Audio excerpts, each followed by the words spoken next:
Go ahead. Hi, I'm Kristin Morrison, and I'm from Caledon, Ontario. And like some others here today, I will focus on my greatest concern, which is for the health and safety of our children and future generations. Although the World Health Organization has reclassified radio frequency Yes, I was on the panel, and we both could not hear me. our society is But they could hear me, but it was low. ever before. In addition to home routers, cordless phones, baby monitors, and smart meters, Wi-Fi routers are being installed at Canadian schools, and school boards are promoting Can I just not open a different one? You keep it open. bring your own device Please. campaign. I just saw Sent home my this son one's okay. from school. They are encouraging children as young as 4 years of age in kindergarten to bring wireless devices, including smartphones, tablets, and laptops, to school. Now, for the first time in history, children are exposed to electromagnetic radiation at school for many hours a day, 5 days per week, over 200 days per year. Why is this unprecedented level of exposure to electromagnetic radiation happening? Because Canada's Safety Code 6 says it's okay.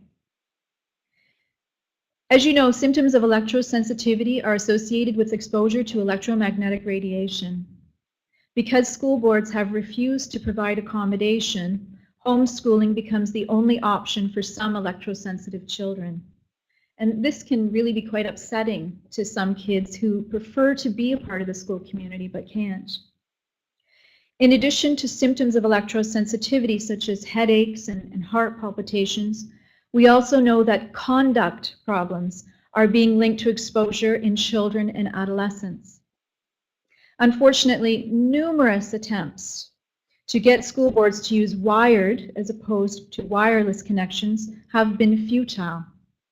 The board's answer is always the same. We get our direction from Health Canada, and Canada's Safety Code 6 says that wireless devices are safe for children. Sadly, some of the challenges we see children experience may be as a result of fetal exposure. Studies show that children with mothers that used a cell phone during pregnancy were much more likely to be hyperactive, have emotional or behavioral problems, and experience trouble getting along with other kids. Why are there no warnings for pregnant women? The answer is the same, because Canada's Safety Code 6 says it's okay. The area of fertility has also been explored, and adverse effects on sperm counts, motility, viability, and structure have been shown. One study reported that human sperm samples exposed for only 4 hours to a wireless internet-connected laptop showed a significant decrease in sperm motility and increase in DNA fragmentation.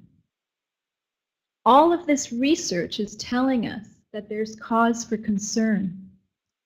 You even see newspaper headlines nowadays, and they read things like, if you want to have kids, keep your cell phone out of your pocket. Yet our children continue to be encouraged by school boards to bring these same cell phones and laptops to school. Why is this happening? Because Canada's Safety Code 6 says it's okay. One of the most concerning effects of exposure is the development of cancer. The International Association for Research on Cancer advised that studies show an association between glioma and acoustic neuroma and mobile and cordless phone use. Researchers contend that recent analysis from the Hardell Group, not considered in the World Health Review, strengthen grounds for concluding that radiation from cellular and cordless phones is a probable carcinogen. Experts have been telling us for years that children are especially vulnerable. The brain of a child under 8 years of age absorbs double the amount of radiation of the brain of an adult. A recent study showed that those who use a cordless or mobile phone before age 20 have a greater than 4-fold increased risk of ipsilateral glioma. These are the same mobile phones that school boards are instructing our children to bring to school because Canada's Safety Code 6 says it's okay. Indeed, there are numerous studies indicating adverse effects from exposure to electromagnetic radiation, especially for children. But what are scientists, medical groups, and governments doing with this information? The Parliamentary Assembly Council of Europe released Resolution 1815, which includes restrictions on Wi-Fi in schools and the use of mobile phones by children. With regards to standards for emissions, PACE recommends the ALARA principle, which stands for as low as reasonably achievable. The American Academy of Pediatrics, representing 60,000 pediatricians, is calling for updated safety levels, pointing out that children absorb more radiation due to their thin skulls and developing brains. Medical doctors in Germany, in their Freiburger appeal, suggest a ban on mobile and cordless phones in schools. The Austrian Medical Chamber, representing 40,000 doctors, recommends Wi-Fi free schools. The International Society of Doctors for the Environment recommends avoiding Wi-Fi and using wired connections whenever possible. The American Academy of Environmental Medicine has taken time to write directly to school boards, urging them not to install the Wi-Fi routers and not to direct children to use wireless devices. Switzerland, France, Germany, and Israel are taking action to stop the installation of Wi-Fi in schools. Even telecommunication companies are responding to the research.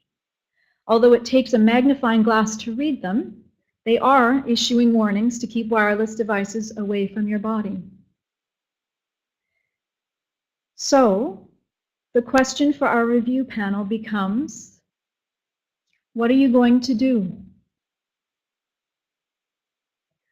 Our government has asked you to make recommendations that will ensure the health and safety of all Canadians.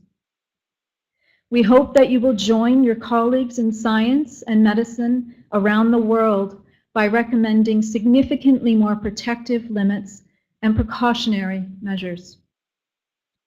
We hope that as a result of your review, the public becomes aware of the risks associated with electromagnetic radiation exposure, especially for children.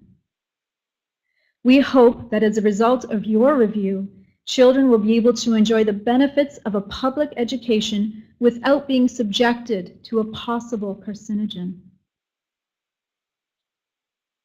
Your group is in a special position to have an impact. For the sake of our children, we're counting on you to do the right thing. Thanks for listening. Thank you. Any comments? Brian? One question. You mentioned the statistic that kids under 8, I think you said 8, absorb double the amount. Mm-hmm. Do you know the paper that's actually shown that? I wrote a 4-page submission, and it's in there, yes. I can't remember. Probably some people here might even know where that's from. You've got it on your stepper? Yeah. Can you go back to the flyer? Sure. Can I clarify that that was provided by the teacher for your child, or was it a school board wide initiative to encourage children to bring them to devices to school? This is a school board initiative. It's the Peel Board of Education, and so they spent a lot of money to make these flyers, and it's explaining to families with children aged kindergarten to grade 12 all about the different wireless devices that they can bring to school, and they show pictures here of laptops, tablets, smartphones, iPad touches, notebooks, and they're basically saying it's safe, it's great, you can buy these for your kids if you'd like. I think they're looking at it as, well, they save money, right? Because then they don't have to buy the computers that the people do.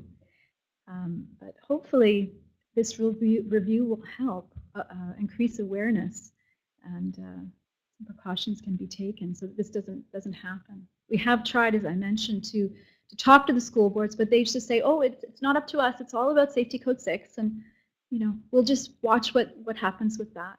So.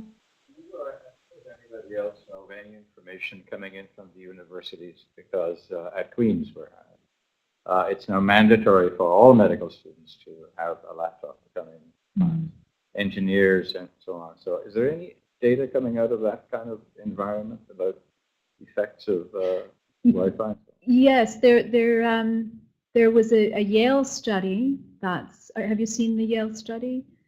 I believe it was, if it's Deborah, no, she I believe it was the one with is that the one with the mice in attention? Yes, it's changes in neuronal programming. So that's also in my 4-page submission. So that came from Yale.